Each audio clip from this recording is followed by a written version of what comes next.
केंद्र में मोदी सरकार के 11 साल पूरे होने पर भाजपा संकल्प से सिद्धि अभियान चला रही है। इसी अभियान के तहत मुख्यमंत्री विष्णुदेव साय ने विकसित भारत के अमृतकाल, सेवा, सुशासन, गरीब कल्याण जैसे विषयों पर केंद्र सरकार की उपलब्धियों को गिनाया तो राज्य की कांग्रेस पार्टी ने उस पर सवाल खड़े करना शुरू कर दिया है। आखिर क्या है सफलता, सवाल और सियासत का समीकरण, देखिए रिपोर्ट।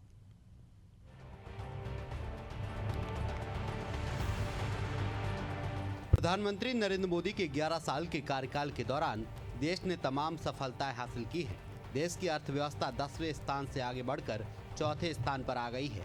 कोरोना काल में भारत ने दुनिया को कोविड की वैक्सीन देकर एक रक्षक की भूमिका निभाई तो पहलगाम जैसे जघन्य कांड करने वाले आतंकियों को उनके घर में घुसकर सजा दी। संकल्प से सिद्धि तक अभियान में छत्तीसगढ़ के मुख्यमंत्री विष्णुदेव साय ने डबल इंजन की सरकार की किन किन खूबियों को गिनाया, आइए ग्राफिक्स के माध्यम से समझने की कोशिश करते हैं। सीएम साय ने गिनाई सफलता। जम्मू कश्मीर से धारा 370 हटी। मुस्लिम बहनों को 3 तलाक बिल का तोहफा। छत्तीसगढ़ में कुल 2.49 लाख प्रधानमंत्री आवास मंजूर। 1.97 लाख पीएम आवास बनकर तैयार। छत्तीसगढ़ के किसानों को 3100 रुपए धान की कीमत मिली। 13 लाख किसानों को 3,716 करोड़ रुपए दिए गए। 70 लाख महिलाओं को महतारी वंदन योजना का लाभ। 5.60 लाख भूमिहीन कृषि मजदूरों को 10,000 रुपए सालाना। 22,000 से ज्यादा राम भक्तों ने किए रामलला के दर्शन। धरती आबा ग्राम उत्कर्ष योजना में 80,000 करोड़ रुपए का बजट। ट्राइबल बाहुल 6,691 गाँव योजना में शामिल। किसान सम्मान निधि के 6,000 रुपए किसानों को मिले। 26 लाख किसान भाइयों को मिला इसका लाभ। छत्तीसगढ़ में 425 माओवादियों को न्यूट्रलाइज किया गया। 1388 माओवादियों ने किया आत्मसमर्पण। 1443 नक्सलियों को गिरफ्तार किया गया। मोदी सरकार के 11 साल पूरे होने पर कांग्रेस प्रदेश अध्यक्ष दीपक बैज ने भाजपा सरकार को घेरते हुए कहा कि पूरे देश में बीजेपी 11 साल की नाकाम उपलब्धियों का झूठ जनता को परोस रही है। प्रधानमंत्री मोदी जुमले की सरकार चला रहे हैं। 11 साल में मोदी सरकार हर क्षेत्र में विफल हुई है।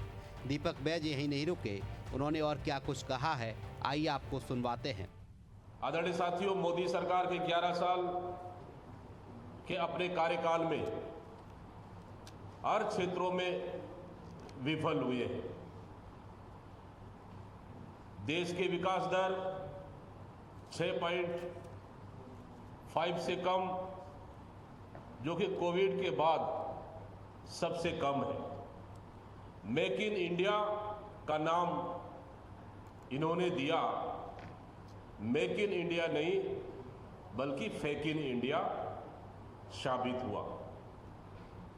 बात 5 ट्रिलियन इकोनॉमीज का करते हैं, लेकिन प्रति व्यक्ति आय में भारत दुनिया के 10वें देशों में कहीं पर भी नहीं है।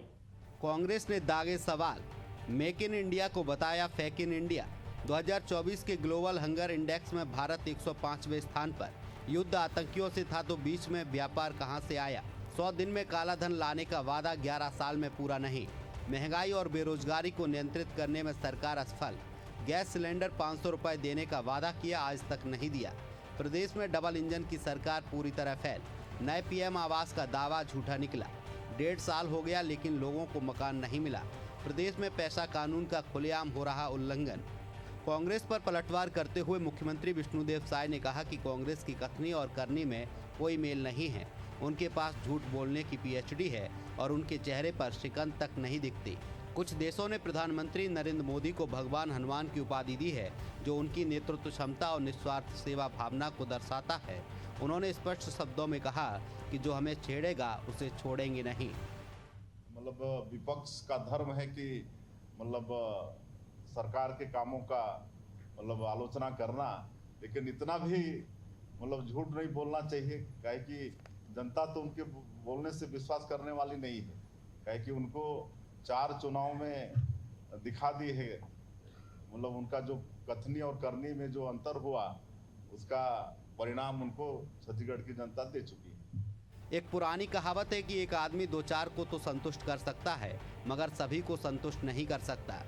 कमोबेश यही बात भारत के प्रधानमंत्री नरेंद्र मोदी के भी बारे में लागू होती है, जो दुश्मनों को करारी शिकस्त तो देते हैं, मगर उनके इस पराक्रम का सबूत देश के ही कुछ लोग मांगना शुरू कर देते हैं। कांग्रेस सवाल करके बवाल जरूर खड़े कर सकती है, मगर देश की जनता शिक्षित है और वो इन सियासी पेचों को अच्छी तरह समझ सकती है। एशियन न्यूज़ के लिए नदीम मेमन की रिपोर्ट।